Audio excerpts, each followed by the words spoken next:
Well, quite a topical conversation today. I'm joined by Peter Craig from the Lensbury. Peter, literally a week or so ago, you were in the midst of the Euros. You had the Lionesses with you. I think, obviously, it was successful for them. How did that come about? What brought them to the Lensbury? Well, I think the contract itself, or the discussions about the contract, started maybe 18 months, even 2 years ago, and it was discussed at a kind of executive level and kind of fed down that it might happen. And from that day that they mentioned it, I really wanted it. I really wanted that test. So it was a case of just sitting back and waiting. And as time developed, it got more and more, we started getting visits from the England manager, and we started getting visits from all the officials and UEFA, and then the company got involved in testing the pitch to see whether it was up to standard or could be up to standard. So obviously, the closer it got, the more likely it was. But if you remember the last interview I did with you, I couldn't actually mention it then because it hadn't been announced, and it was only announced a matter of kind of officially announced a couple of months before the tournament. So by that time, we'd really started building up, expecting it, the whole thing is it was 2 years in the planning, and we started working on the assumption that we'd have it probably 6 or 7 months prior to it happening. So the initial plan was they weren't going to be with you for the whole tournament. They were just going to be with you for part of it. Is that correct? Yeah, their first match was at Old Trafford, and they were up north for that. I think they stayed at St George's Park for that. Yeah. But then the plan was for them to come down for the two group games, because one was in Brighton and one was in Southampton, and it's quite a good place to be as far as a hub is concerned for motorways and airports and things. But very quickly, one of the nicest things that was said during the tournament was the first day they were here. I won't lie, I was fishing for compliments. The girls had just finished their first training session, and I said, how was the pitch? And one of them said, we feel privileged, which was a wonderful thing to hear, and I turned around to them and said, no, we're the ones that are privileged to have you here. But that was a real kind of ego booster, if you like. And then from then, I started getting, we have a daily meeting, and and it's not just the pitch. Got to stress that, this was teamwork at its best. We're talking about dozens and dozens and dozens of people all working together to make sure they were happy. The waiters, the cleaners, everybody was focused on making this a success. So, but they were so happy with all aspects of the place that they had to make official kind of representations to UEFA and to the FA, because their schedule was to leave after the group games and go back to St George's Park, I think, and then on to Tottenham Hotspur, I believe, and stay at the hotel at Tottenham Hotspur. Yeah. But they just loved it here that much that they persuaded UEFA and the FA to change all the dates and what have you. And they stayed right till the very end. And then they came back here and celebrated on Sunday night and the Monday morning. So we saw the pictures on TV of them coming in. So, we saw the aftermath. Yeah. You didn't join the party. Yeah. Yeah, they enjoyed themselves, and quite right too. Yeah. So the atmosphere around the place while they were there, was it noticeably different? Oh, it was buzzing. It was buzzing. We had helicopters, we had Sky Sports wandering around them, and apparently Sky Sports weren't supposed to be there. So they were complaining about it. No, it was, it was just electric, and we did feel part of it. I had hardly watched any women's football before it started.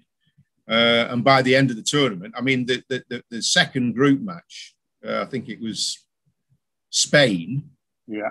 I was that nervous that I actually couldn't watch the last 20 minutes. When they went 1-0 behind, I had turned the telly off because I was that nervous about it, and only found out the result afterwards. But I do tend to, I'm like that.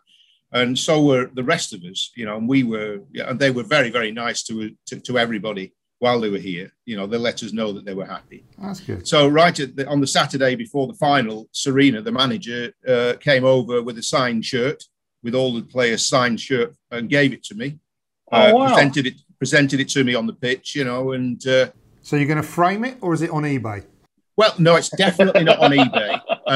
I've had a couple of signed shirts before, and what I've done, I've auctioned them for charity, because I've got a friend of mine who does a breast cancer event every year, and the shirt that's the last England rugby shirt that I did raised almost as much money as all the other auctions put together. Now, this is worth a lot more than that because of the fact that they won it. I mean, we were part of history, really. So its value is enormous. But what I think I'm going to do for now is frame it and put it up in here, because it was a team effort. It wasn't me. It was everybody that got what we did. So I'll find a spare spot on the wall and put it up here. Yeah, that's brilliant, Peter. So team effort. Did you feel part of the England set-up team, or did you just feel like a service department? We all felt part of it, and they all made sure that we did. With the first day, they said, you are now part of the team. There was a lot of work. Every training session was as professional as any men's team would have. The watering system, they wanted the pitch watering an hour before the training session. They wanted the pitch watering 15 minutes before the training session. And I was literally sat here in front of the computer screen for every single training session, because there were times when they just wanted the watering topped up to make sure the surface was slick.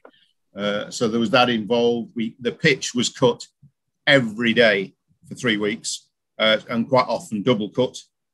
We had 2 mastiffs out there, and it was marked out on a regular basis. We always have to lift the nets here, because the foxes chew the nets. So we had to do that at the end of it. So there was a lot of work involved, but we enjoyed doing it because we were being appreciated. This isn't the high. You've heard me say this before. This isn't the highest paid job in the world. So getting that appreciation from the end user makes a massive difference. Yeah, very much felt part of it. Do you feel also that you played a part in the success? I mean, that to me would feel really great. I'd like to think so. I mean, they were so happy with the surface that, as I said, they wanted to stay on that surface, and all of their training was here. And training is an important part of a team build up for a tournament. So yeah, I think I can tiny little bit of it. We can take credit for. Yeah. And I guess the proof of the pudding is, 1, they actually were successful, so you must have done a fairly decent job there. 2, they wanted to stay longer than was initially planned. But what about going forward, Peter? The autumn international start, and we have Argentina, the Argentinian men's rugby team here for a week. We then have Japan here for a week. We then have New Zealand here for a week, and then we have Australia here for a week. So we have a whole month of international rugby training. It's going to get a good test. Yeah, if you see me on a train back to Manchester at the end of November, it didn't go according to plan. All there is left to say is, you've done a fantastic job there. We wanted to shine a light on that, because, any part that, however small, you and your guys have played in, bringing a trophy home, football's come home at last, is brilliant. And anything that happens in this industry that is successful should be applauded. So, we applaud you for that, Peter, and we look forward to seeing you soon. And hopefully that success with, the Lionesses you become their lucky charm, perhaps. Well, thank you, Martin, for your kind words. Thank you for giving me the opportunity to give you a little bit of an insight into it, and onwards and upwards. Thanks, Peter. Cheers.